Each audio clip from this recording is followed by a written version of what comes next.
I would like to call the October 18th public meeting concerning Willis ISD first rating financial integrity rating systems of Texas and public comment regarding to this order. It is 5:30 p.m.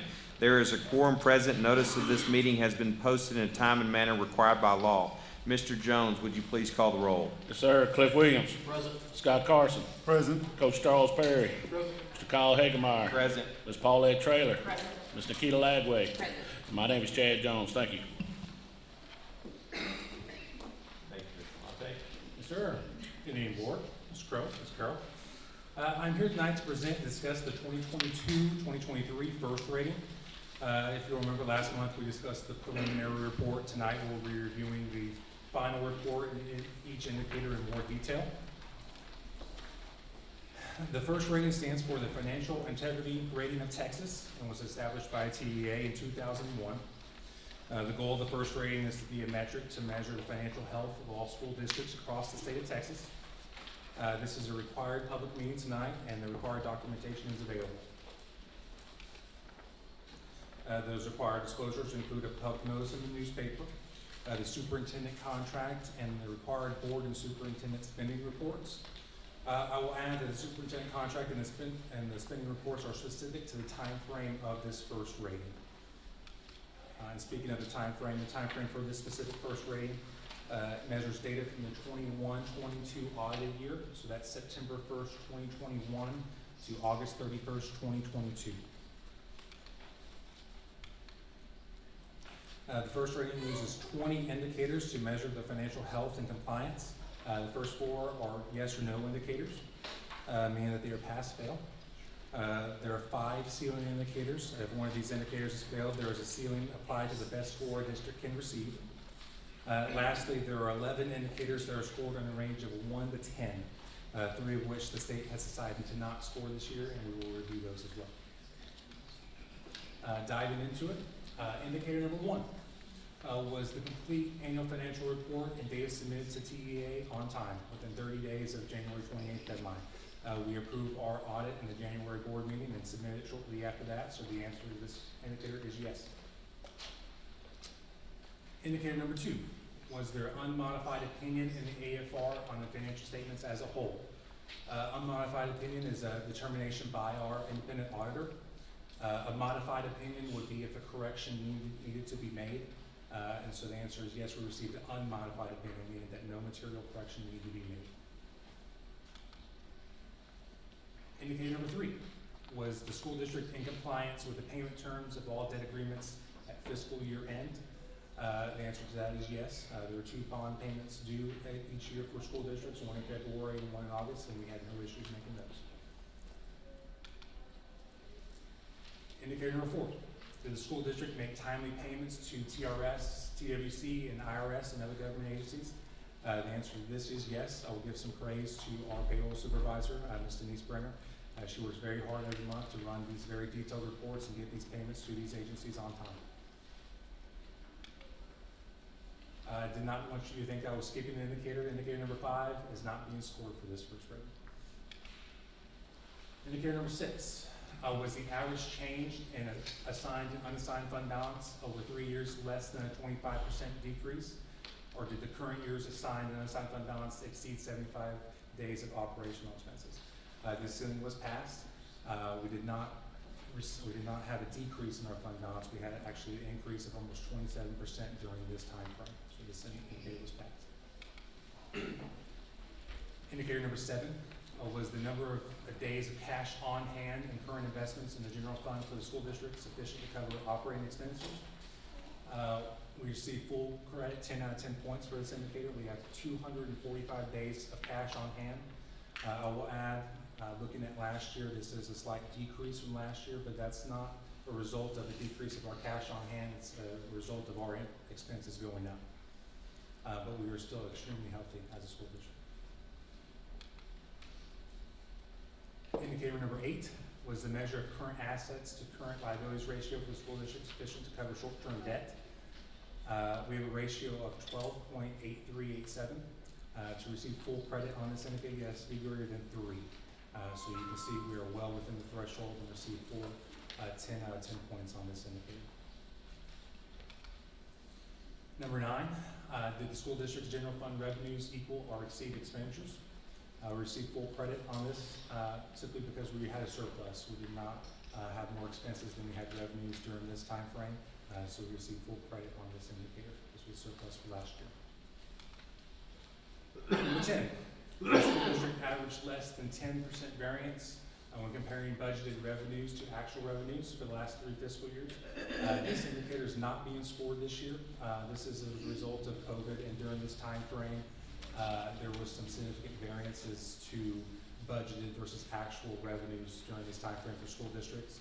So the state has decided to not score this.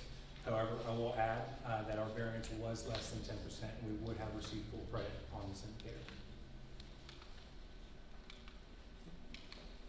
Number 11, was the ratio of long-term liabilities to total assets for the school district sufficient to support long-term solvency? We received full credit 10 out of 10 points. If you look specifically at our ratio, it was 7.82 or 0.782, and which would have given us 6 out of 10 points for this indicator. However, the state has said if a district has grown over 7% for over a 5-year period or more than 1,000 students, then we automatically get full credit. Willis ISD grew by over 15% during this time frame. So we received full credit, and we also grew well over 1,000 students over this time frame, so we received full credit. Number 12, was the debt per $100 of assessed property value ratio sufficient to cover future debt payments? This was the indicator that we dove into a little more detail last month. We received 6 out of 10 points on this indicator. Our ratio was 7.73. If you look at it more in depth, this ratio looks at our INS fund revenue, our long-term liabilities, which are the bonds the district has, and our assessed property values. If you look at last year, our ratio was 5.87. During that time frame, from last year's first rating to this year's first rating, we passed $143 million worth of bonds and sold those bonds, and so that caused this ratio to increase, resulting in 6 points for this indicator. Number 13, was the school district's administrative cost ratio equal to or less than the threshold ratio? We received full credit, 10 out of 10 points for this indicator. Our administrative cost ratio for Willis ISD is 6.45%. To receive full credit, it had to be less than 10%. So you will see our administrative cost ratio is well below the threshold that the state has mandates to get full credit. Number 14, did the school district not have a 15% decline to student to staff ratio over 3 years? This indicator is not being scored for this first rating. We are very fortunate in Willis ISD to be growing.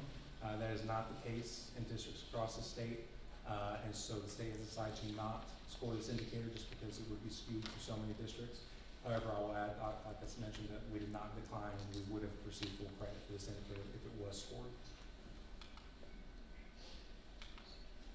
Number 15, was the school district's ADA within the allotted range of the district's projections to TEA. Again, this one is another one that's not being scored this year. This is going back again to COVID and the ADA fluctuations as a result of that, as far as the attendance percentages during that time frame.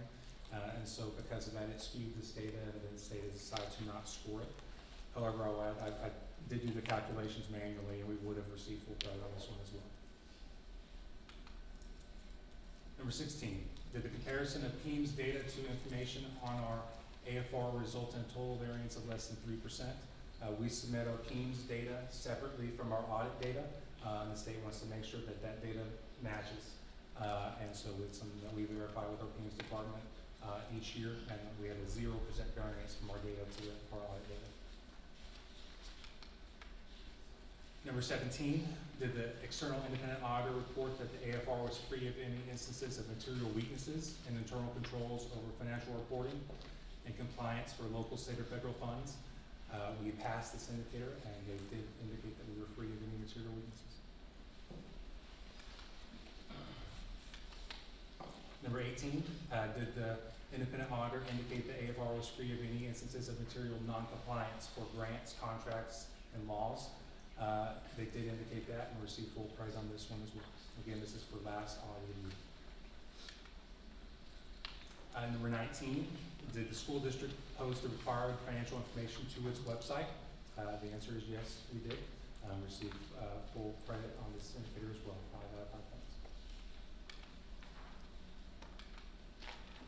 And finally, number 20, did the school board members discuss the district's property values at a school board meeting within 120 days of adopting its budget?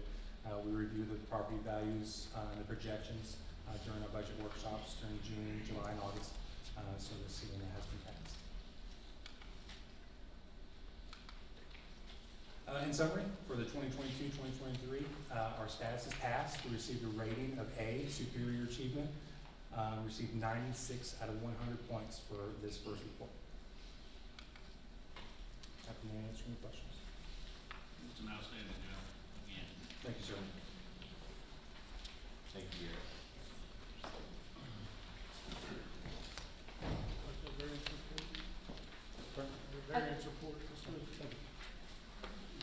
Are there any public comments on the financial report?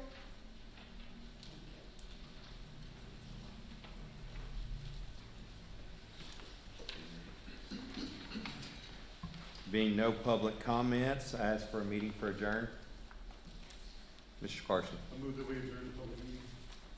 We have a motion by Mr. Carson, a second by Ms. Traylor. Is there any further discussion? All those in favor? Motion carries 7-0. We are adjourned. All right. Roll on to the next one. I would like to call the October 18th regular meeting to order. It is 5:41 p.m. There is a quorum present, and notice of this meeting has been posted in a time and manner required by law. Mr. Jones, would you please call the roll? Cliff Williams. Present. Scott Carson. Present. Charles Perry. Mr. Kyle Hagemeyer. Present. Ms. Paulette Trailer. Present. Ms. Nikita Lagway. Present. My name is Chad Jones. Thank you. Perfect.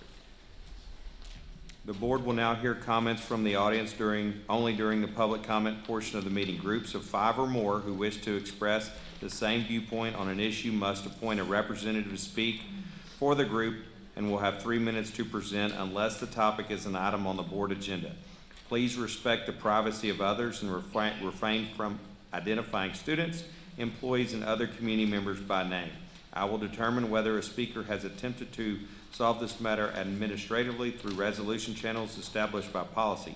If not, the speaker will be referred to the appropriate policy to seek resolution. Disruption of this meeting will not be tolerated at any time. Per board policy, the board does not respond to public comments. Okay, so this evening we have a total of 5 speakers who have signed up. First speaker is Ms. Diane Hibner.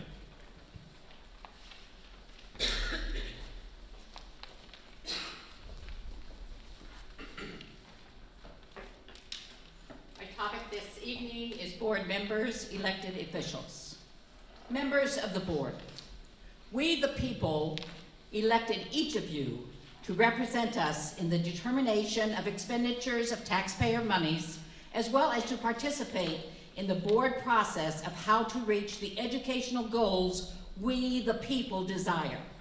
We want to be the best of the best. We expect each of you to rise above expectations in your role as a school board member, as well as a member of the community which you represent. You have a colleague amongst you who is not meeting the expectations of the community, either ethically or with integrity. This individual is an embarrassment to the WISD school board and the people of the WISD community. In a recent document, noted the Conroe Police Department DWI blood search warrant, it was indicated that your colleague and our elected school board member displayed an attitude which was determined to be cocky and insulting. I ask you, is this the type of person we, the people, want to represent us? Absolutely not. I ask you, do you want this individual making decisions regarding the expenditure of our tax dollars? Absolutely not. I ask you, do we want this individual making the decision regarding our next superintendent? Absolutely not. If we want to be the best of the best, then there is no other recourse. Your colleague and our elected official must initiate a resignation from the WISD school board effective immediately. Thank you. Thank you, Ms. Hibner. Our next speaker is Bob Holden.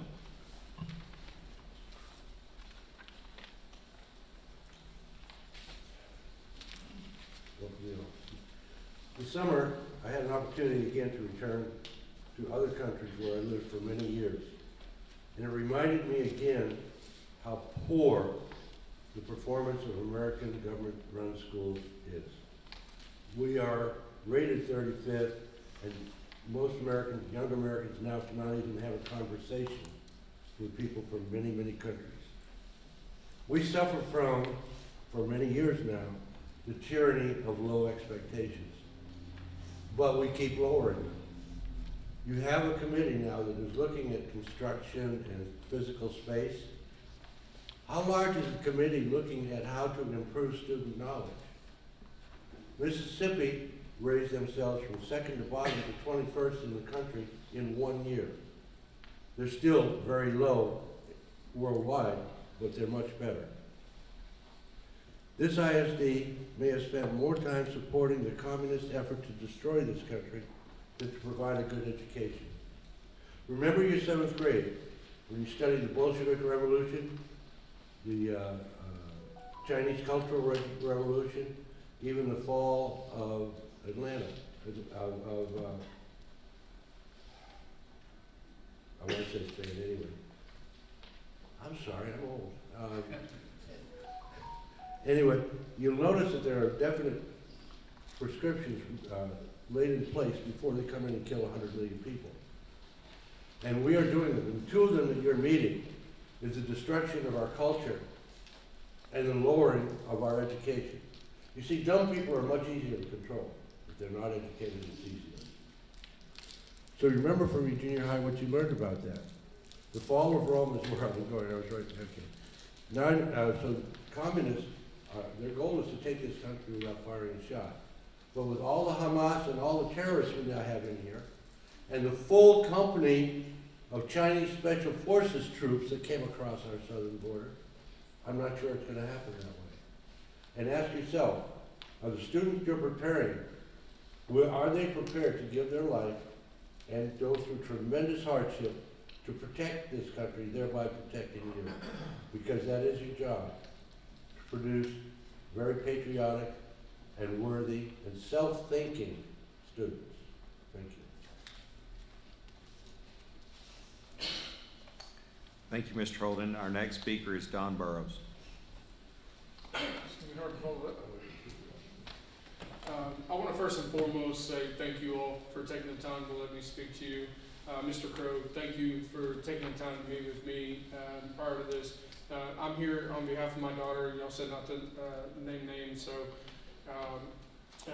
she was kicked off of her 8th grade cheerleading team, and thank you all for taking the time to view the packets that we provided you.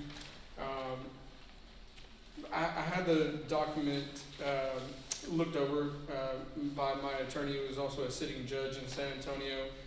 So if you look at the red lines, I mean, we can prove selective enforcement of the demerit system. We can prove irreparable harm. My daughter has been embarrassed in front of this entire community. She's been embarrassed at her previous cheer jump. She has done nothing wrong. There's rumors going around that she was kicked off the team for vaping. That is the irreparable harm. This is a child that has never had a single educational or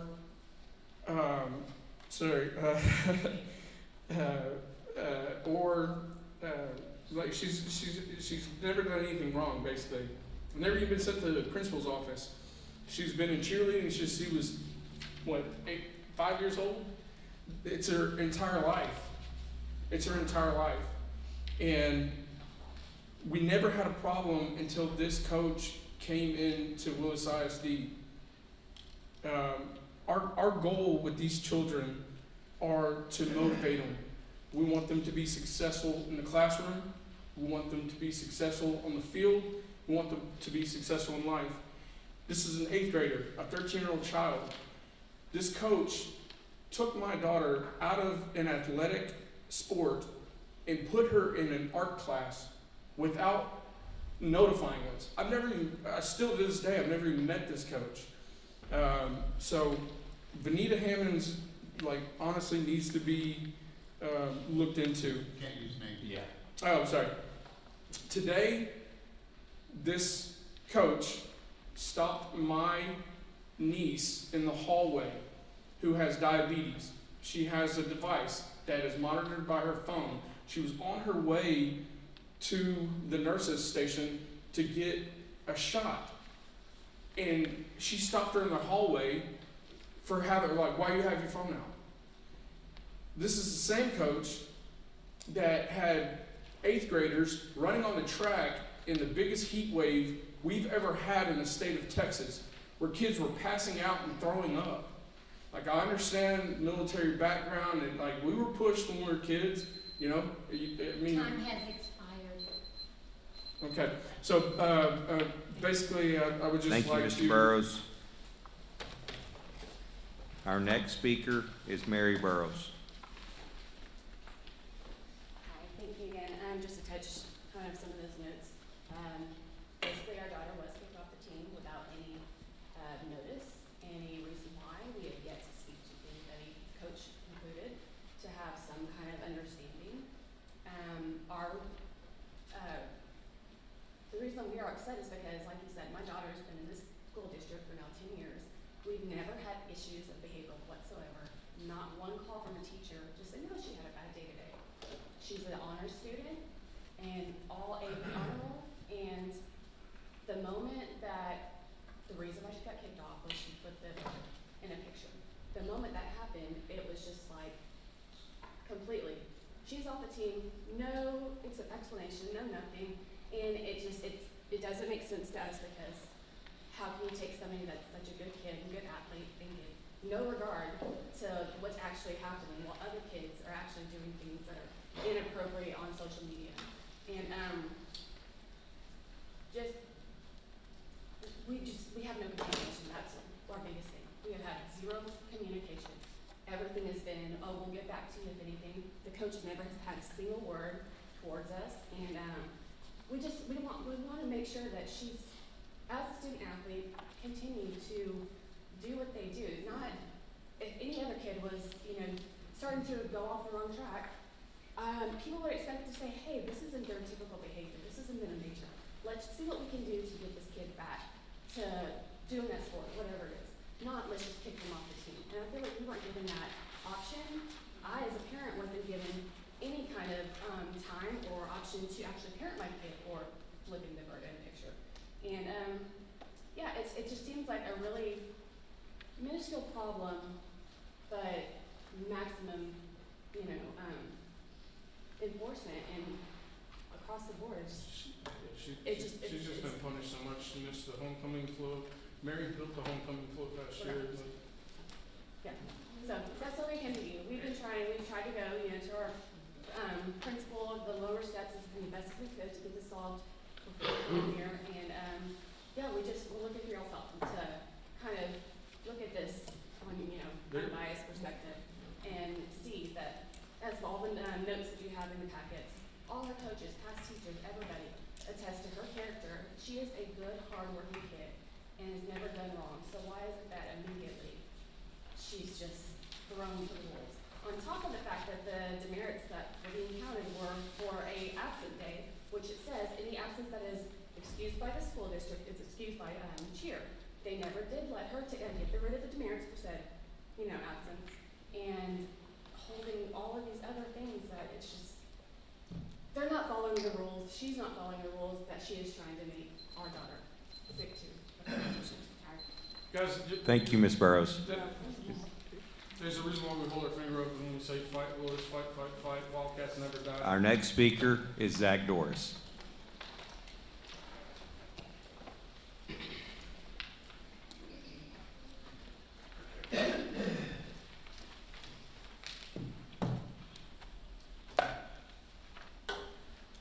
There you go. Good. How are you? Good. I want to talk real quick about some of the upcoming bonds that we have. I really feel that we're gonna need more time and more information. A big problem we're having is, if you came to me and said, hey, I need you to build me a house, I go, it's $1 million. You look at me and go, what am I getting? How many square feet? How many bedrooms? How many bathrooms? You know, how much landscaping? I mean, there's a lot of things that come to that. So when someone comes to me and says, we need a, $109 million stadium, I'm like, yeah, we need a new stadium. How big is it? How many people are gonna be able to sit in it? How big is the community center going to be? The transportation, how big is that facility gonna be for that dollar amount? How many, are we gonna get more buses with that? How many bus lifts are we gonna have? There's a lot of things for me to make a decision, and for you, like on a home or something like that I might be building for you, you'd wanna know that than me just go, I need $1 million. It might show up and it might just be a 1,500 square foot house and, bedrooms are 10 by 10, and you're going, this is what I wanted. And I go, well, that's what it costs. And I just feel that we're gonna need some more time and some more, we've been kicking the can down the road for a long time on the second high school. If it takes us an extra year to get it right and to get the right information for us to go to the community and try to sell this, because these people are gonna ask us these questions and we're gonna look like idiots. And I do not wanna be in that position. I wanna be able to answer everything that if we had some plans, some renderings, or even, we're gonna do something comparable to what this school did, this stadium, the look, this is something that these architects have done before, these engineers have done.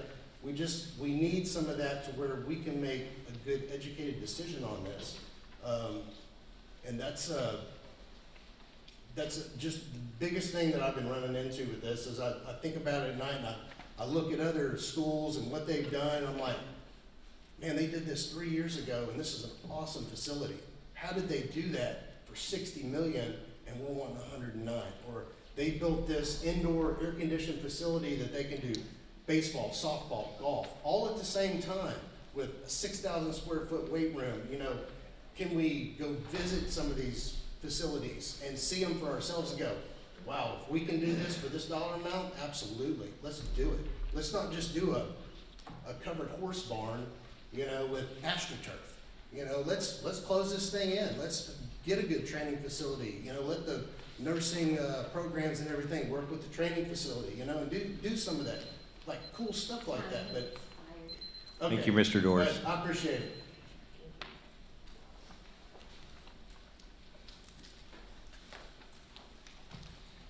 Thank you for those who took their time to come speak tonight. At this time, we're going to do standing information, superintendent search firm presentation, Thompson and Horton, LLP. Mr.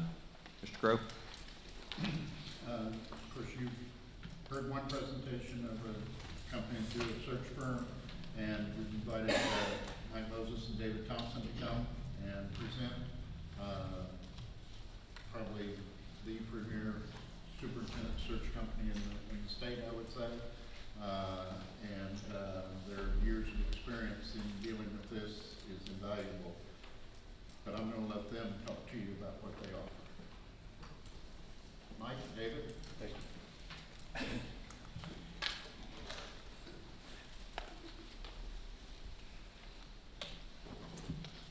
Well, good evening, Mr. President, members of the board. It's great to be with you this evening, and we very much appreciate the opportunity to submit a proposal and have a little bit of time to discuss it with you this evening. And I would be remiss at the outset if, on behalf of both myself and Dr. Moses, we didn't say hello to our great friend and longtime professional colleague, Tom Crow. We've appreciated his work and the good he's done all over the state for many years, and I know y'all are appreciative of his work as your interim here in Willis ISD. And so, Tom, it's great to see you this evening. Members, my name is David Thompson. Our law firm, Thompson and Horton, is primarily focused on education, higher education, community colleges, and K-12 public education. We have offices in Houston, Austin, Dallas, and Fort Worth. And both of my daughters, by the way, are public school teachers, and so we're very privileged to work with schools all over the state. Dr. Mike Moses and I have been longtime friends and professional colleagues for several decades. And he was Commissioner of Education under Governor George Bush. And when he left the office of Commissioner, Mike and I talked about ways that we could help school districts all over the state. And about 22 years ago, we began working together to assist districts as boards go through superintendent searches. In the last 22 years, we've worked with about 200 districts all over the state as they've gone through superintendent searches. I think that's more districts over a longer period than anyone else who's working in this field around the state. And it's something that we have taken great pride and pleasure to work with boards. And what we have found all over the state, districts are different, communities are different, but there are some things you have in common. High aspirations, high expectations, high hopes and dreams for your children. And we are honored to work with boards as you attempt to put those dreams and aspirations into action through the administration and through the people that are working hard in your school districts. Leadership matters.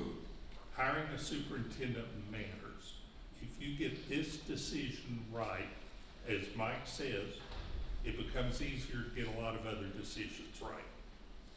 If you don't get this decision right, it's harder to make a lot of other decisions right.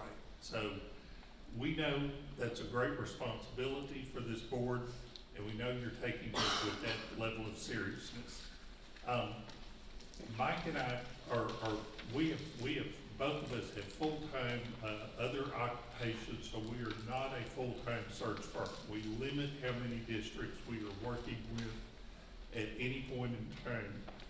Frankly, we regularly tell districts we're sorry we can't work with you simply because we're working with other communities. Currently, we are helping 3 districts with searches.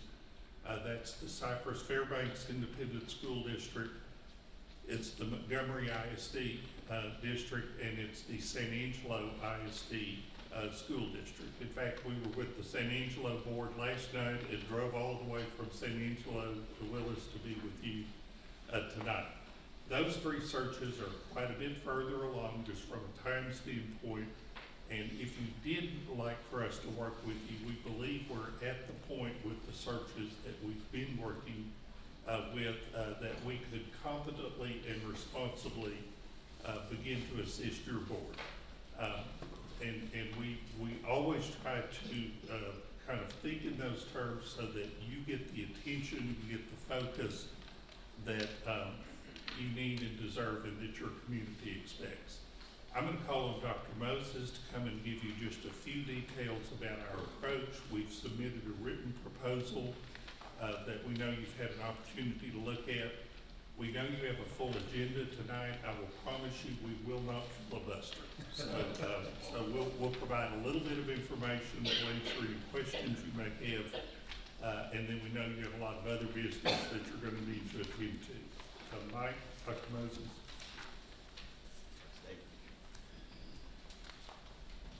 Thanks, Dave. Mr. President, members of the board, good evening. It is good to be in your school district. I should say be back in your school district. I've had the privilege and opportunity to be here before. A lot of admiration for your growth and what you're doing, your facilities, what you're doing with your students. I'd underscore what David said about Tom Crow. Appreciate his stewardship, leadership, and I think you've acted wisely to ask him to continue your work with you. I'd also congratulate you on your first report tonight.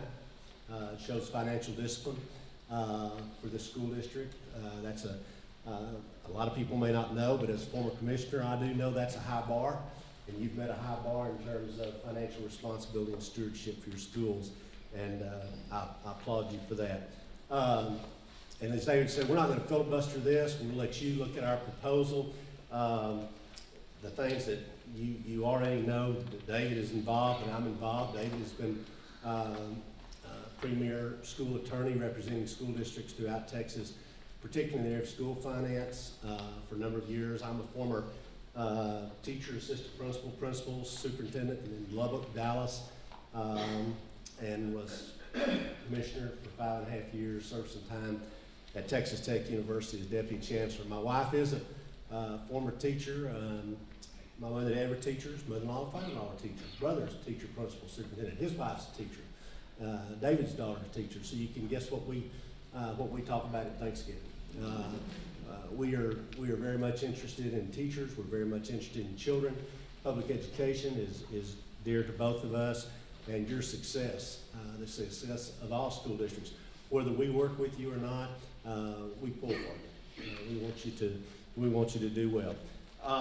David's already mentioned we have done a lot of searches. We've done searches in Montgomery County. We've done searches up and down Interstate 45 in the San Antonio, Austin area, the Dallas-Fort Worth area, and we've been in West Texas. And yes, we did drive about 6 hours today just to get to see y'all. But we were honored to do it and honored to be here. If you select us, we know a lot of things that we would do in the proposal. I'm not going to read those to you. One of the things that's very important is to develop a timeline. The timeline is important in terms of meeting your needs and your expectations of when you would like for someone to start. As Tom knows, and the superintendents that I've had the privilege to work with, superintendents usually like to move at 2 different times of the year. One is around July 1st, that commences a new school year, a new fiscal year. The other one is around January the 1st. January the 1st, you say, well, why would people want to move January 1st? It allows someone to come in and be involved in the budget process, the personnel process, hiring, employment. Given where you are today, and given that we're well into the middle of October and it seems like we'll be at Halloween pretty soon, it seems like a spring search might be in order for your district. But that's for you to determine. But we would certainly develop a timeline to begin with along those lines. And you can conduct an orderly search, we think, in probably 120 days. I'll say 4 to 5 months, and have someone ready to begin work. Certainly by June 1st. If you wanted someone before that, then you might be able to negotiate that. But I say again that most people like to look at either January 1st or July 1st as starting points, particularly in terms of moving families and if they have school-age children. But we would work with you in the development of timeline to get where you wanted to be, when you wanted to be there. And we begin with the end in mind, kind of like Stephen Covey said. We start with where do you want to be at the end and then work backwards to take the steps you need to take to get where you want to go. If we were employed, we would handle all advertising for you. We would advertise the position with TexasISD.com. We would also advertise with the Texas Association of School Administrators and their career link. If you wanted national advertising, we would do that. Usually not necessary. People who want to follow professional growth and are interested in their career path will follow the other 2 websites. They get a lot of hits, and so those are probably your best advertising tools. We use those. We don't wait for people to apply. David and I don't just sit back and say, well, who's going to send things in? We call, we make contact. We have a nice network. We've been at this, as David said, for a while. I will even call it a fairly robust network. That doesn't mean we know everybody, but we like to try to keep up with people who are growing professionally, who are doing good work. The superintendent that you're interested in is not someone who's trying to get away from where they are right now. The superintendent or deputy superintendent or school superintendent you're interested in is someone who's doing a great job where they are right now. And truthfully, someone whose community is probably going to cry when they leave. And so we take it upon ourselves to be watching people who are doing great work, doing successful work, that we would be ready for a job like this, a responsibility such as this. Again, should you choose to ask us to work with you, we also help you get community input.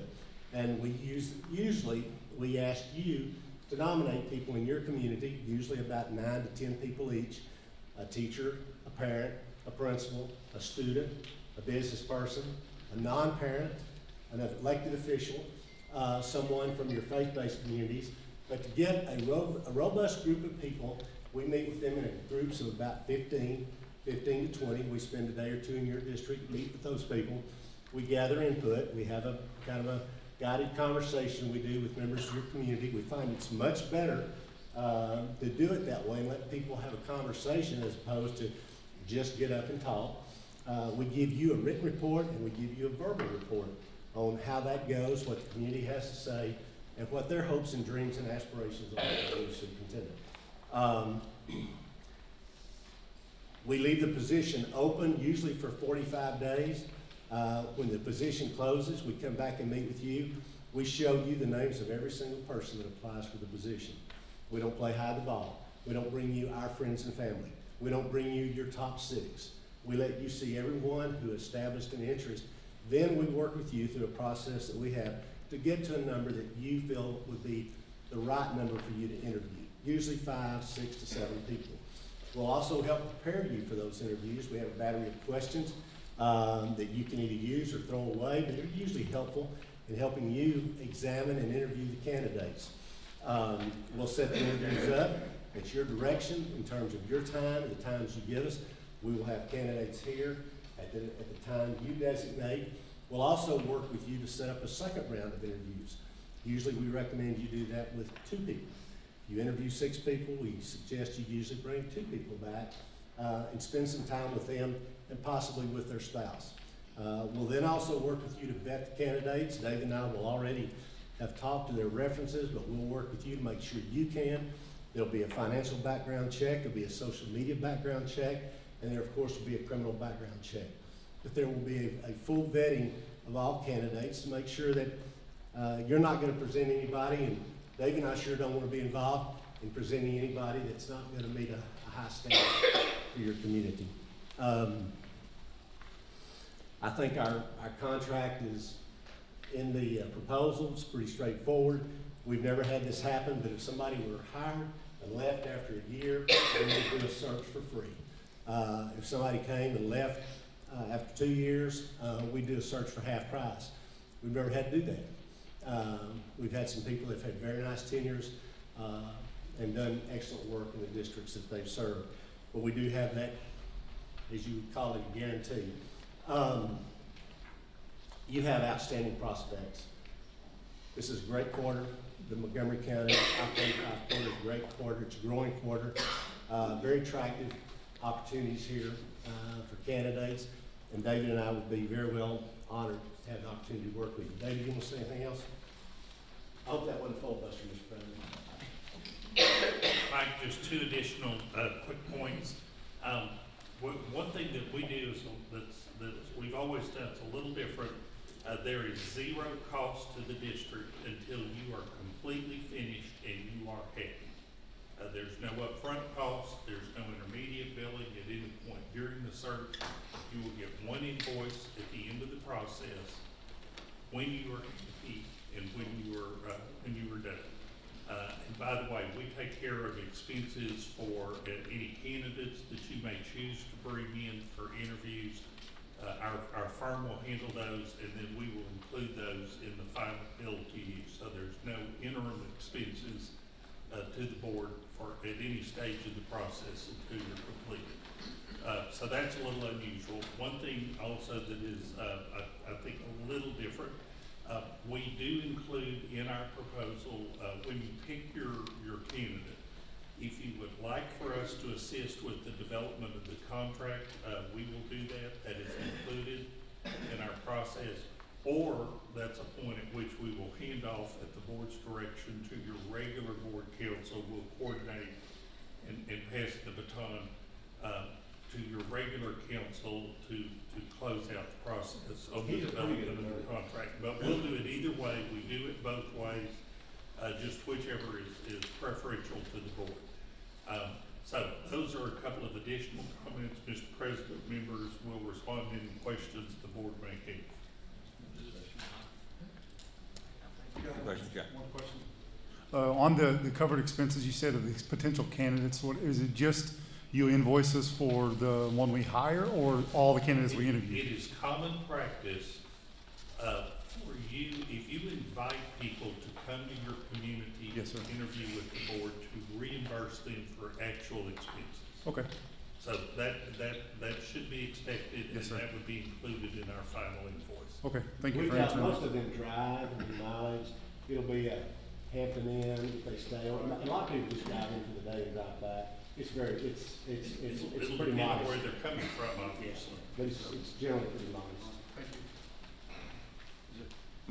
My just question, so I see in here that the initial consulting fee is $20,000, and there's obviously different expenses that go through. Do you see that in most of your searches, you're in that 25 to 30,000 range? Is that kind of where Yeah, we're? our expenses are gonna be minimal. Mike's gonna drive down from Dallas, I'm gonna drive up Houston. So our expenses are gonna be fairly minimal for any of our meetings.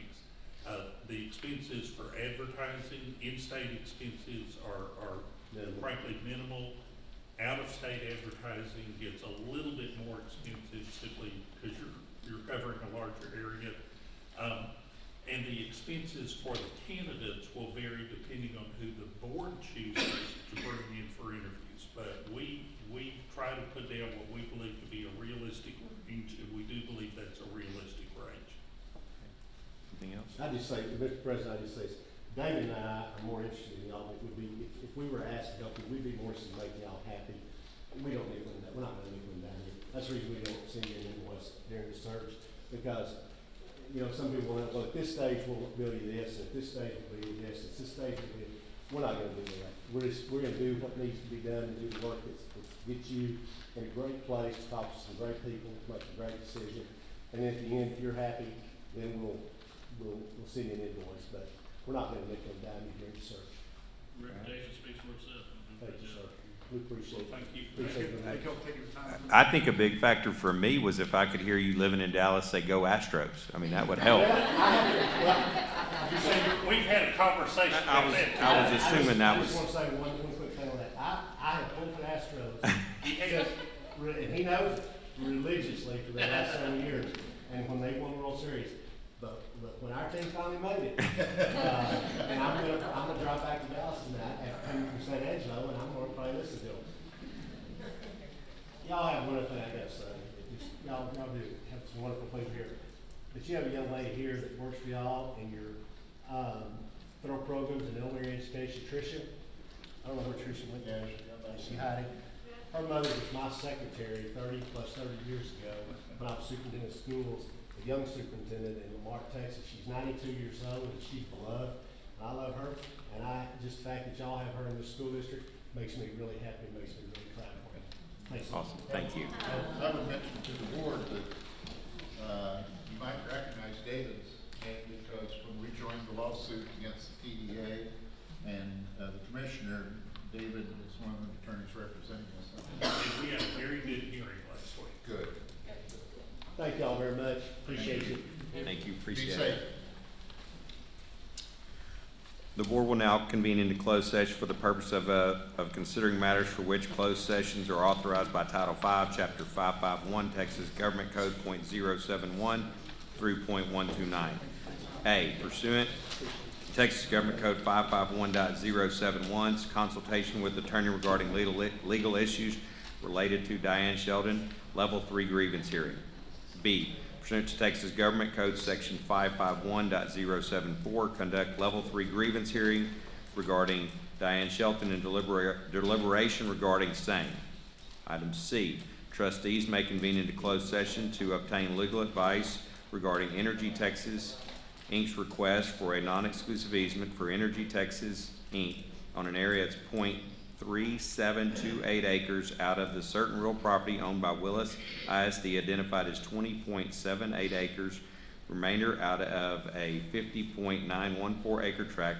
Said property situated in the William Weir Survey Abstract 82 with the 50.914 recorded file 20100242266 in the deed records of Montgomery County, Texas, Texas Government Code 551.071 and 551.129. D, discuss teacher resignations and consider approval of teacher appointments Texas Government Code 551.074. It is 6:19. The board will now reconvene into open session. It is 7:59 p.m.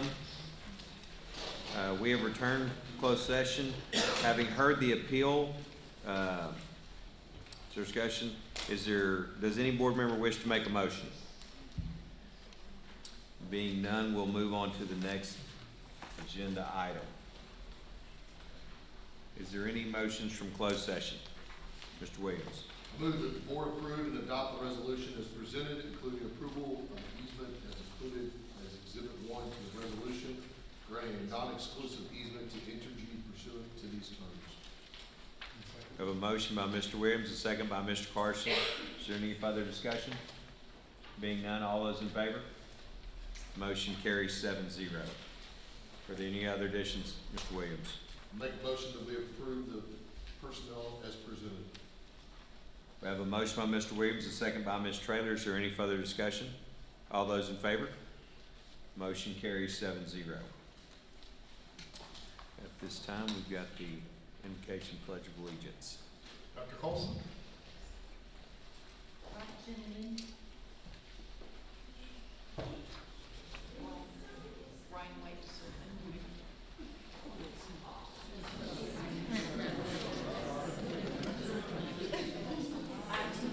Dressed young men here tonight. Doing our flags tonight is Creek Langford, and our prayer will be led by Austin Rios.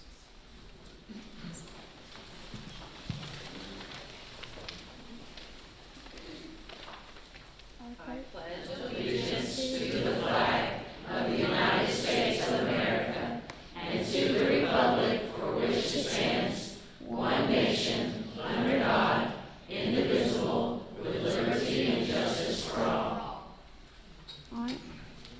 Honor the Texas flag. I pledge allegiance to thee, Texas, one state, under God, one and indivisible. Thank you so much for inviting me and my family to today's board meeting. Will you bow your heads and pray with me? God, thank you for this day. Thank you that you have given us to come together as a community. Lord, thank you for our schools. Thank you that you get to come to school every day to learn and to be with our friends. We ask you to help us be an example to all the people we are around so we can show them the love of Jesus. Thank you, God, for our teachers and administrators. Thank you that the Bible says we can ask for wisdom and you give it to us. We ask you that you would give wisdom to all the teachers, counselors, coaches, and administrators in everything they do, knowing you are with them. Lastly, God, we pray for our bus drivers. We thank you that you promise that you are with us and protect us wherever we go. We ask that your protection is around our school buses and bus drivers. Thank you for all that they do for us, and we ask that you to bless them. Lord, thank you for our friends and parents. Thank you for the blessings you have given us. In Jesus' name, amen. Amen.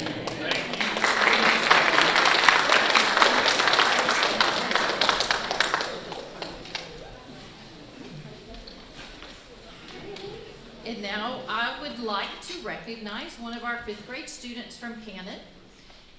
This student has been described by his teacher as an absolute joy to have in class. He comes to class willing to learn every day with a great attitude. He is respectful to adults and his peers. He has already volunteered to read in his brother's 1st grade class, and he did a great job. He is always willing to help out a teacher or a classmate. I present to you Ryan Cook.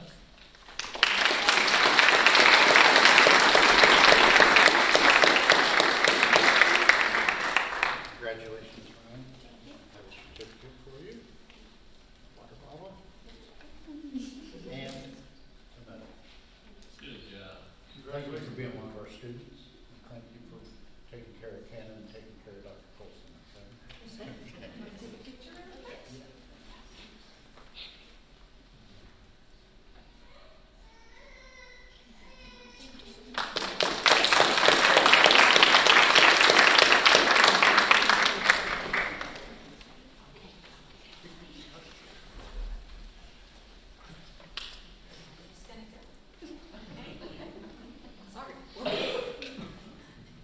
Hello, Board of Trustees, President Hagmeyer, Sweet Carol, Mr. Crow. Thank y'all for having me tonight and letting me introduce my sweet student, Paxton Edwards. Come on up.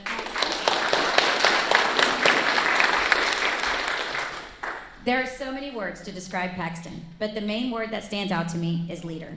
This year, she's the drill team captain, and I can't even begin to tell you how deserving she is of that title. From the first time I met Paxton, she was kind, respectful, and charismatic. Her teachers describe her as an exceptional scholar. She truly embodies our great core values. She's goal-oriented, which is shown daily through her dedication to her education and being the captain of our Aristocats.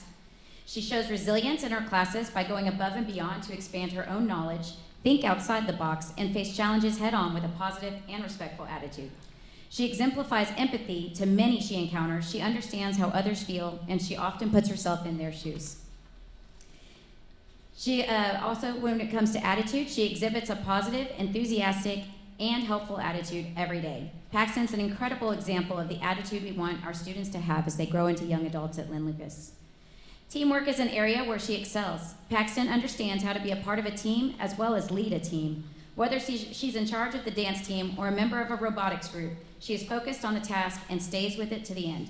She humbly takes the praise and never fails to share the limelight with others. And this is why Paxton Edwards deserves to be our Lynn Lucas Student of the Month.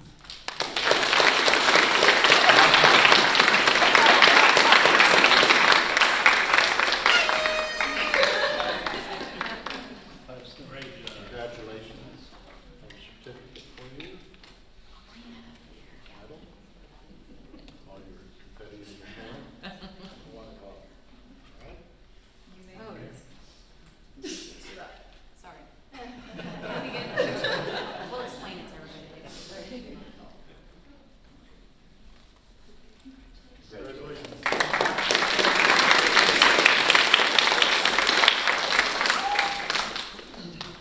Good evening, Board.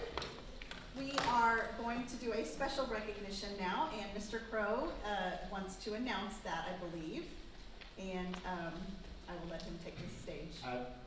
I've been very, very blessed to have been here 3 different times in the district as principal, superintendent, and then again as superintendent. And every time I've been here, and before I came here, there was one person, a rock, that's been here through 50 years of serving students in Willis ISD, and that's Pat Kirchville.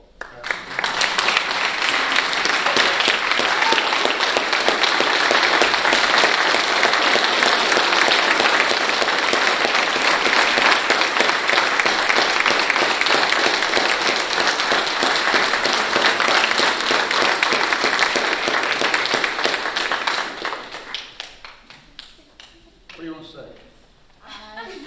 It's been fun. It's been lots of fun. And I've thoroughly enjoyed now having my ex-students that I taught come and see me.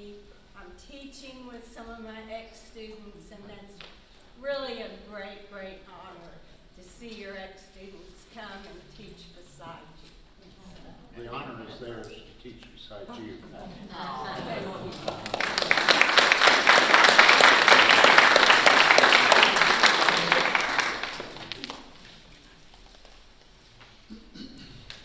Okay, and next up, we are going to honor Roark Early Education Center.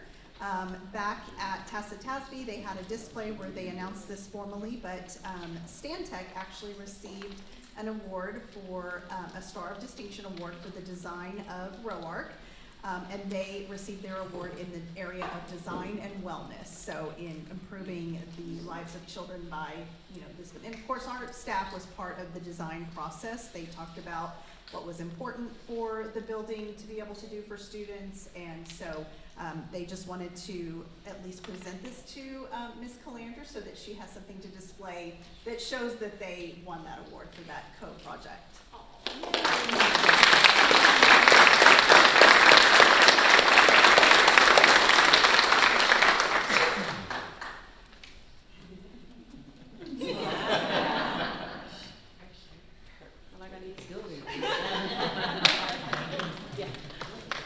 And then next up, Ms. Goolsby will do National Principals Month recognitions.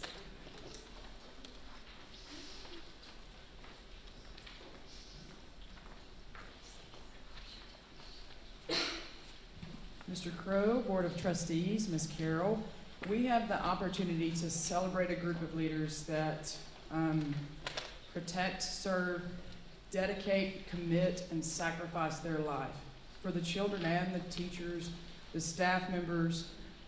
They have a huge responsibility. And October is Principal Appreciation Month, and they deserve appreciation every day, but sometimes they don't get it, and sometimes that recognition isn't there. Tonight we get to honor the best in the state. We're going to start with our littles and go to our bigs. So we get to start with ROAR, our principal, Calandra Lewis. Assistant Principal, Josh Kelly. Cannon Elementary, Dr. Joanne Colson, Principal. Assistant Principal, Dana Upton. Hardy Elementary Principal, Susan Fossler. Assistant Principal, Alicia Clark. Lagway Elementary Principal, Cameron Wilder. Assistant Principal, Adriana Velasco. Metter Elementary Principal, Tamra Good.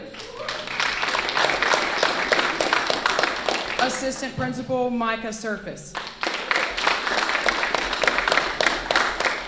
Parmalee Elementary Principal, Allie Wilkins.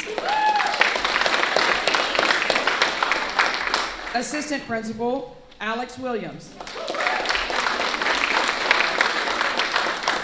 At A.R. Turner, Dr. Michelle Hall, Principal. And Assistant Principal, Paula Snow.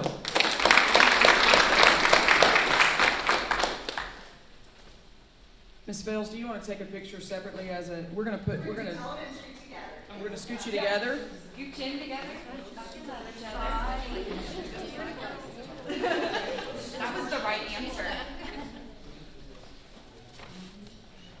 All right, big smiles. Perfect.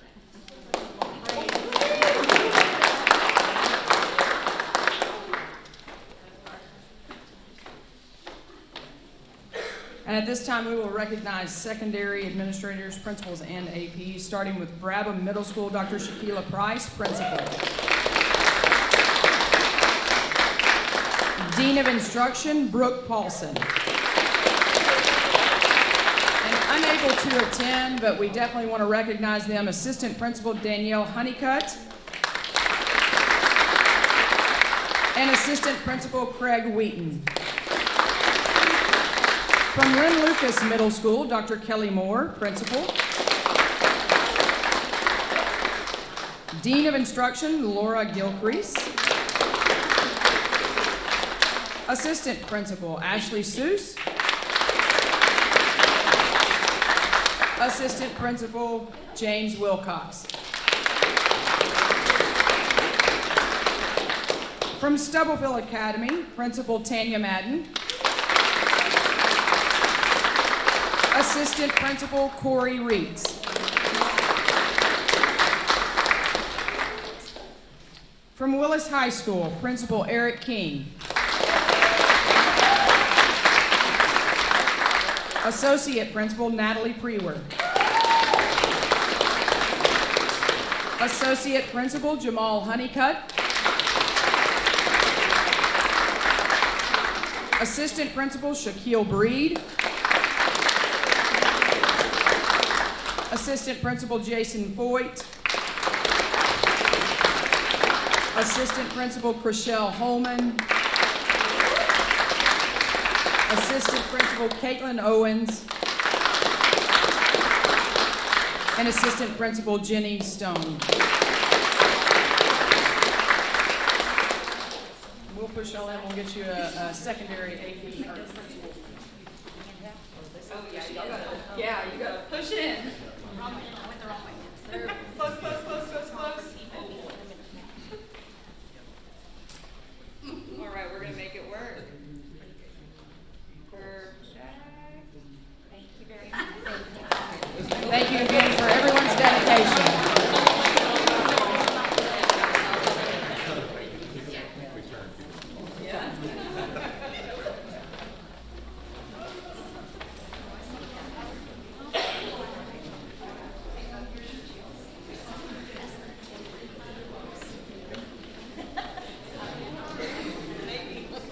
Moving on, item 8, standing informational and ad hoc reports and items. Item A, delinquent tax collections report. Good evening.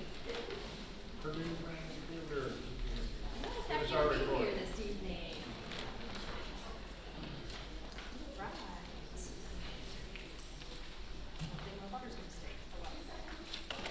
All right, so I think everybody in their package should have a delinquent tax collection report.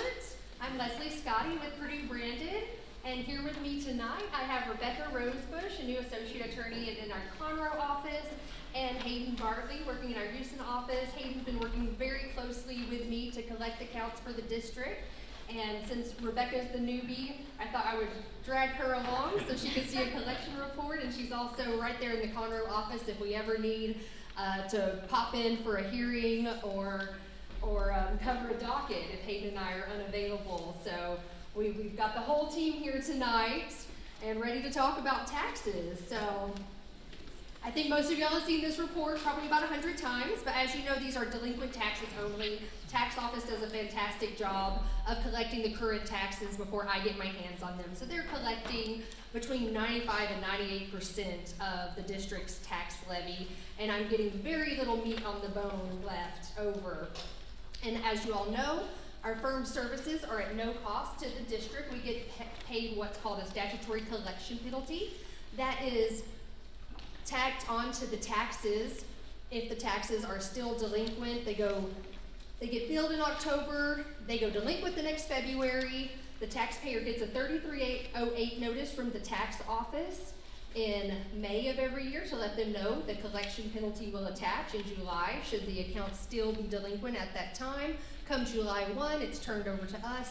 We start our efforts and that penalty becomes part of the tax lien. All right, I'll get started here. First up, we have the accounts by status. This gives you a snapshot of your entire delinquent tax roll and where we have categorized the accounts. You'll notice the action pending sections. The largest section, these are mostly 2022 delinquencies that were turned over to us in July of this year. So we are actively trying to find the taxpayer, get in touch with them, bring their attention to the situation, try to get them resolved in payment, try to get them into a payment agreement, figure out if there's a mortgage lien on the property, contact the lien holder. Just trying to make sure we've given everybody ample opportunity to pay the taxes. That's our main goal. We're not in the business of trying to sell property or file lawsuits. Our main goal is to collect the dollars and let the taxpayer know that they have options. Payment in full, payment agreement, etc. Next largest section is the deferral section at 28%. These are taxpayers who are 65 or older or have a disability that have elected to defer the payment of their property taxes on their residence homestead.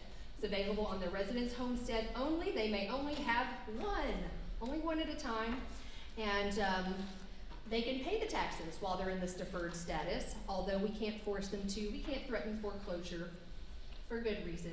And once that deferral is no longer on the property, then the next owner or the taxpayer, if they move, they do have the tax liability. Next largest section is the suit litigation section at 12%. These are accounts where our collection efforts failed for some reason, and we found it necessary to file a delinquent tax suit. I want to say about 70% of the folks, when the constable knocks on their door and serves them with the papers, they get me or one of my associates on the phone pretty quickly and figure out how to get a payment agreement or resolve the issue. So not the norm that we get to the courthouse steps on these. And then I wanted to point out that the district historically had some problem with tax trust property. We would go through the whole process, litigation process, get to the courthouse steps and have a tax sale, and there would be no bidder. And we had quite an inventory at one time, and year after year, and I usually have an item at this meeting for you to approve a resale resolution. I don't right now because very small percentages in the tax trust. And that's a great thing because when properties are in the tax trust, they are exempt from taxation. So that tells me that the economy is good here and people want to have property in Willis because that tax trust is really, really small percentage of your delinquent roll at this time. So that is a good thing. All right, I'm going to move right along. to the dollar range chart. As you know, we work the roll top down. So just another example of how we work the accounts. You'll notice the largest selection is in the $1,000 to the $2,500 range. And just note, as I'm looking at your delinquent tax roll, most of the accounts in the $10,000 and up dollar range, there's a high percentage of deferred accounts that have had deferrals for a while. We do audit those accounts to make sure they're still entitled to the deferred status. And then any other account that's not in that range, we have in litigation, pending litigation, and then I noticed one is in an appraisal district litigation suit where the property owner went through the protest with the ARB, didn't like their results, and then filed suit in district court to adjudicate the value on the property. So just basically another collection tool for us to work optimally for the district. Next chart we have is the tax year chart. You'll notice the largest percent, 39%, is the 2022 delinquencies. And as you go down the years, the percentages get smaller and smaller. Very small percentage in the 2015 and prior, and some of those are going to be your minuscule amount of struck-off properties, your over 65 deferrals, and any account that might have a title issue where we think it might be uncollectible, might be unmapped by the appraisal district. That's where those would fall. Next 6 charts we have are the historical collection data. You'll see for 2017, we're at 91% collected of that, 5 to 2% of that year's levy that was turned over to us. So almost finished with that year. And I wanted to point out on charts 2020 and 2021, you'll see the percentages going backwards. The end of year 2, that ends our fiscal year for collecting, and that ends in June of 23, that year 2 block in the middle. And then I have a partial year represented through the end of September when the tax office closed their books that month. And you'll see the percentage going backwards. I spoke with Garrett about that, and I spoke with the tax office about it as well, and I believe that you're aware of the situation. The appraisal district supplement to the tax office in that June month had a lot of refunds from litigated matters, appraisal district litigation that all kind of came to fruition right around that time, and some pending homestead exemptions got granted around that time as well, and the district had to refund some money. Because for the taxpayers to get into appraisal litigation, they have to pay an undisputed amount of taxes. And so if the court adjudicated that the value was lower than what they paid in undisputed taxes, the district has to give a refund of what they had originally paid. So I wanted to point that out to the district because that went a little backwards and let you know that that is the reason. So just by way of reminder, we still continue to have tax sales. They are now online. And when we have one posted, we're looking at doing one in December 5th. You can visit our website and you can see the registration process. There are facts and links on how to register for online tax sales. And we continue to have our monthly tax dockets in the 284th District Court. So if you're interested in following tax sales, please visit our website. You can sign up for an email blast because everybody wants more emails, I'm sure. But that completes the report. Are there any questions? Thank you, ma'am. Absolutely. As always, thank you for your time. I appreciate the opportunity to come and talk about taxes. You make it as pleasant as it can be, I promise. Oh, thank you. Thank you. Have a great night. You too. Item B, student enrollment. You have it there in front of you, so basically a report item 8951, I think is the latest. Safety and performance report. It's just a report item for y'all. Financial report and bill payment. Again, a report to y'all. The bonds project summary. Same thing, Investment report same thing. and report to board member training hours. You get to read that. All right.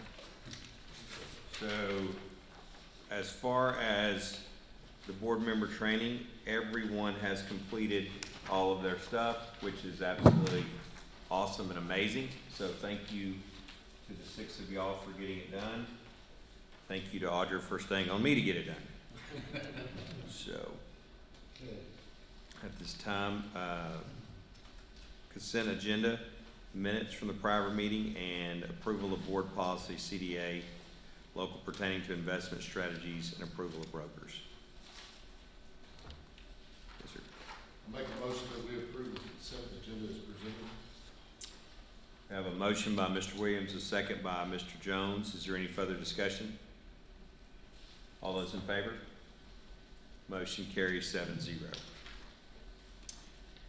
Item 10, discussing possible action items. Item A, discuss, consider approval of renewal of membership with Wash Gallegos Retainer Program. As you know, we use them right now. Their retainer fee is $1,000 a year. And of course, there are a lot of benefits to having that retainer fee. And I recommend that we approve Wash Gallegos.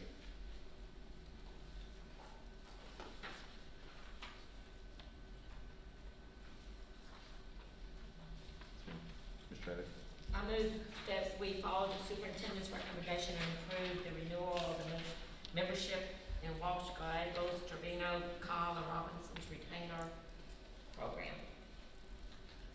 We have a motion by Ms. Traylor, a second by Ms. Lagway. Is there any further discussion? I had a question, but they already left, so, yeah, I had a question, it's over there, I guess I'll get it. You can send it to me and I'll get an answer for it. Okay. No, I guess we'll do it. Okay. Being no further discussion, all those in favor? Motion carries 7-0. Item B, discuss and consider additional school resource officers. As you know, Texas House Bill 3, one of the requirements is that you have resource officers to cover all campuses, departments, and events.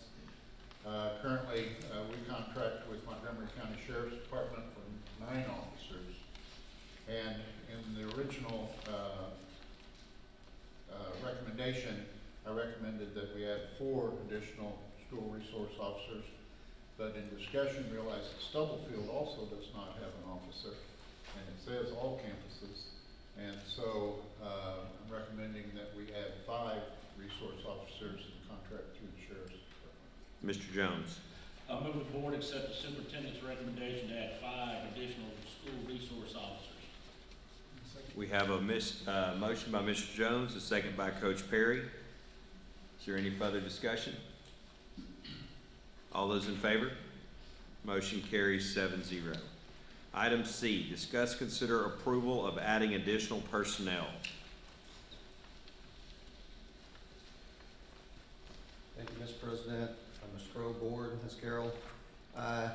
As you know, as we add campuses, we have to add services, employees carrying out specific job functions. A custodial crew is one of those.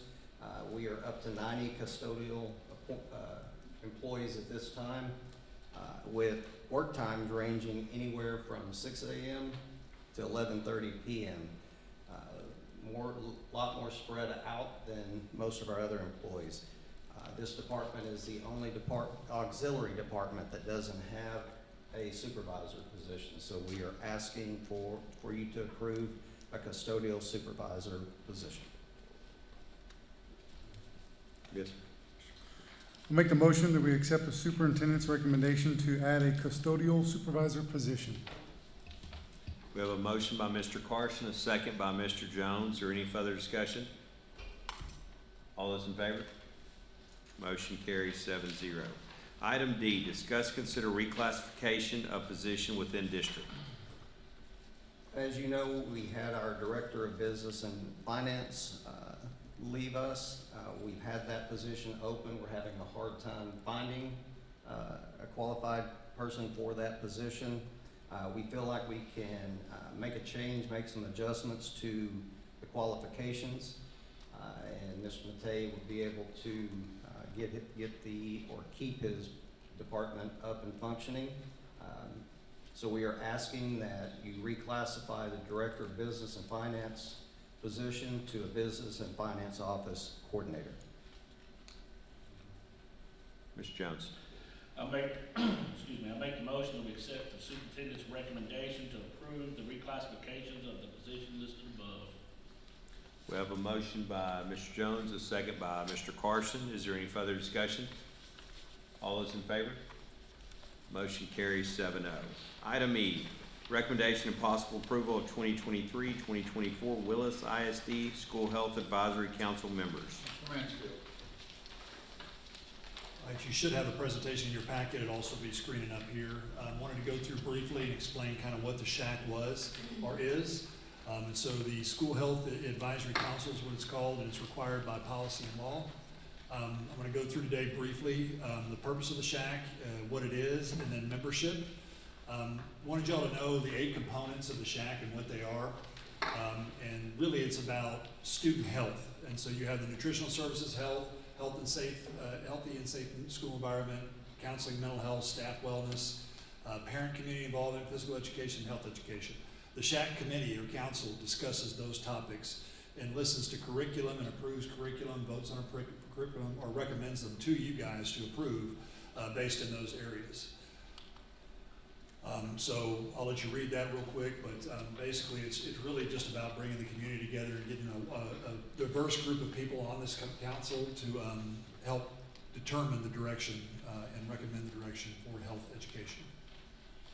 So a couple of tidbits on that is SHACs are appointed by the school board, the voice of the parents in the community, and they're also important to the importance of health to the ISD in the school. What SHACs do is they review curriculum and they make recommendations on health topics. Here's what you can see what the membership is. It can be any of these on there. We have a wide variety that we have with y'all tonight. Oftentimes it is difficult to get membership, but one of the criteria is that it has to be at least 5 members, and a majority of them have to be parents of students who are not employees in the district. So if you're a parent of a student, but you're also an employee, that wouldn't count towards that majority. So majority of the members do have to be parents, and then SHACs makes recommendations to the school board. So tonight you do have a list of the recommendations we have.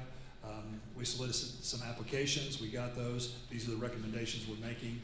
It does meet the criteria and follow the policy set forth with a majority of teachers or parents who are not kids or are not employees in the district. So we are asking for action on this. I'll entertain any questions. Yes, sir. I make the motion that we accept the superintendent's recommendation to approve SHAC members for the 2023-2024 school year. I have a motion by Mr. Carson, a second by Ms. Lagway. Is there any further discussion? All those in favor? Motion carries 7-0. Item F, discuss and consider approval of class size waiver. Good evening, Mr. President, Mr. Crowe, school board members, Ms. Carroll. Tonight we are here asking for you to consider the approval of the class size waiver. Each school district in Texas is required to review its class size enrollment to determine whether its class sizes for grades pre-K through 4 meets the requirements of TEC 25.112.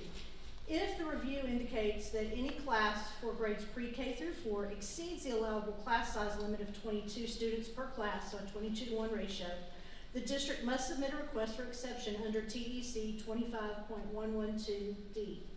Districts are to enter only the total number of class sections and the reasons per campus that exceeds the 22-to-1 ratio. Class size limits do not apply to physical education or fine arts classes. As of 10/11/23, we have 4 campuses that are requesting class size waivers. They are Cannon Elementary.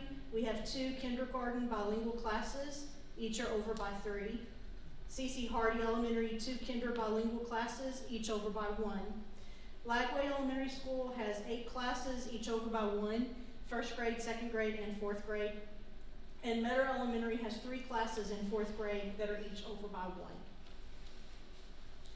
So we are asking for your approval for the class size waiver. Ms. Traylor. I move that the board accept the superintendent's recommendation and approve the class size waiver. We have a motion by Ms. Traylor, a second by Mr. Jones. Is there any further discussion? All those in favor? Motion carries 7-0. Thank you. Items G, H, and I will be tabled. Do we need to vote to table?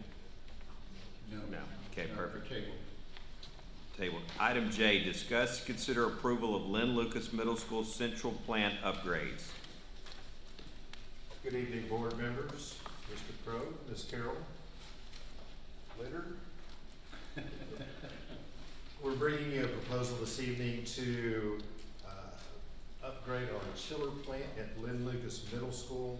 And I'm going to give you a little bit of background on this. About 7 years ago, we did this exact same process at Willis High School. I don't want to get too in the weeds, but we went from what essentially is an air-cooled chiller to a water-cooled chiller. Saved us a tremendous amount in energy expense. As a matter of fact, one of the gentlemen we were talking to about this the other day reminded me that Entergy had to come out and check their meters because they didn't believe the readings they were getting after we changed it because we were saving so much. Essentially what we're doing is taking what we have there now, which are those chillers that are supposedly producing about 600 tons. At this stage of their life, they're probably putting out about 400, 450 tons, so we're not getting a lot of bang for our buck. It's time to replace these units. What we're going to do is take 2 chillers at 500 tons each and put a backup chiller of about 130 tons. So even if one of those chillers goes down, we have the redundancy and the capability to run the building off the other set. So allows us some efficiencies. If we have issues, we have a backup plan for when that happens. Hopefully it will never.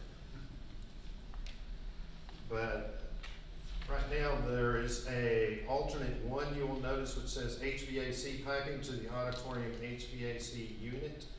For those who are not familiar, our auditorium has a separate capacity for a boiler and a chiller. By piping those directly in, we don't have to replace those units. This new set can run the auditorium as well, so we're eliminating the expense of having to do a chiller and a boiler replacement on the auditorium. So we're scratching 2 problems off with 1 stroke here. And I will remind you, when we did our project at the high school, I believe we received a rebate from Entergy for the cost savings we had, somewhere in the range of about $175,000. So we expect similar results with this project. That said, what I'm asking this evening is your approval for the bid, which has the original part for the chiller plant and the alternate, which it comes to a total of $6,838,159.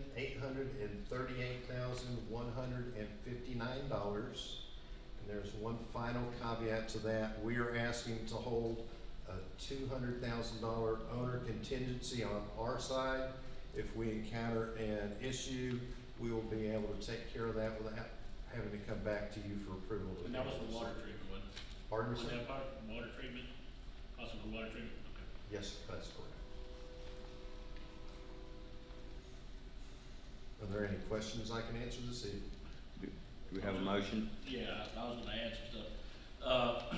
They worked exceptionally hard on this. I can tell you right now, this is absolutely the right recommendation. This school has been running, I would say, for a very long time, way undersized. With us going up to right at 1,000 tons over there, that's gonna be able to, he brought up redundancy. We were real big talking about that over and over because right now, if something goes down, they're in trouble over there. Now, whether it's heat or cool, we're gonna be able to have it. What's most impressive about this, if we go back to the 2020 bond, we were able to get this all done and build a 30-year plan for the same budget numbers. And people in my industry, I can tell you right now, it's crazy.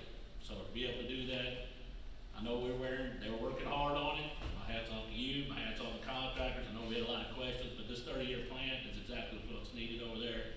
It's gonna make a big difference. So I'd like to make a motion. I move the board accept the superintendent's recommendation to expend $6,838,159 from the 2020 bond issue fund for the Lynn Lucas Middle School Central Plant upgrades. We have a motion by Mr. Jones, a second by Mr. Carson. Is there any further discussion? All those in favor? Motion passes 7-0. Thank you, sir. Does a great job on that, by the way. The KWH over there, we're gonna drop this electric bill over here probably minimum 50, maybe as high as 60% by doing this. This is gonna be a huge, huge advantage to that campus. Yes, sir. And thank you for the custodial supervisor. Thank you. Item K, discuss, consider approval of tuition-based pre-K program. Before Trish starts on this, I want to point out that what we're asking you to approve here is the concept, and we will bring you the details of it with what we would charge for this and so forth later. So, Trish, We haven't determined that. Tonight I'm coming to ask for you to consider approving the tuition-based pre-K program, as Mr. Crowe suggested. We have an incredible facility. It's now won 2 awards for its design. And so in an effort to more fully utilize Roark Early Education Center and to cater specifically to the children of Willis ISD community and our school district employees, we're proposing the addition of the tuition-based pre-K classroom. We're asking for your approval to move forward with building that program. If approved, we will work with Mr. Mate in the business office to determine tuition and cost and an effective timeline for that as well. Ms. Lewis and her team are already in the early talks and developmental stages. They've been working on a draft proposal, which you do have attached. It's a draft, and it has some examples of what the program could offer and what it might look like as we move into this development phase. one of the things that I appreciated from Ms. Lewis was that she also put down, okay, in the future, there's gonna be these costs that come at a later time, rather than just looking at what's happening right now. And so, Ms. Lewis, I appreciate you looking out beyond the first year or the second year. Appreciate that. Mr. Carson. I move that we accept the superintendent's recommendation to approve a tuition-based pre-K program. We have a motion by Mr. Carson, a second by Ms. Traylor. Any further discussion? All those in favor? Motion carries 7-0. Thank you. Thank you. Perfect. Item number 11, board member comments. I'm gonna be real short and sweet, so when the AC goes out at my house, I call somebody very quickly. We are blessed to have Chad on the board with us here because we're talking about spending $6.8 million on an air conditioning unit.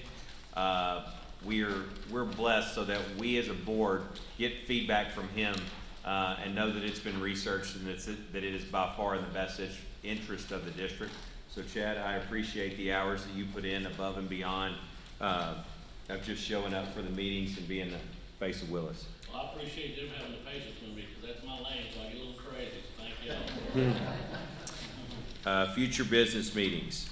We're going to have a special meeting Tuesday morning. The 3 items at the table tonight, and you'll have them ready to go Tuesday morning at 8 o'clock. And then after that, the regular meeting is Wednesday, November 8th. I want to add something quick. Yes, sir. Everybody, staff, teachers, everyone. I know Mr. Crowe over at Lagway this last week. That was a crazy situation.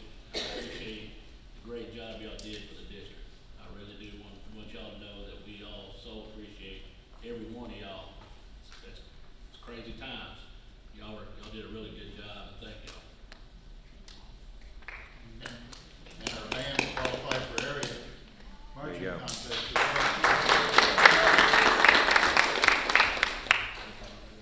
Yes, sir. Hey, I know she just left, but, I wanna thank Sarah Goolsby for her time and service here.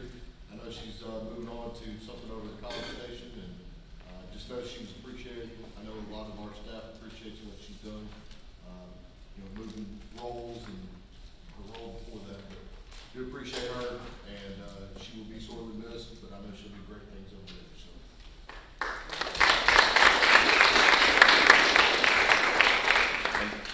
And I was just gonna say that same thing. So we had a period of about 6 weeks where we didn't have anyone. Sarah was able to step into that acting superintendent role, and we were thankful to have some, because we had a lot of different arrows pointed our direction. And so I was just gonna say I appreciate her stepping in and helping me out, because I'm still new at this as well. Mr. Williams. Make a motion, we adjourn.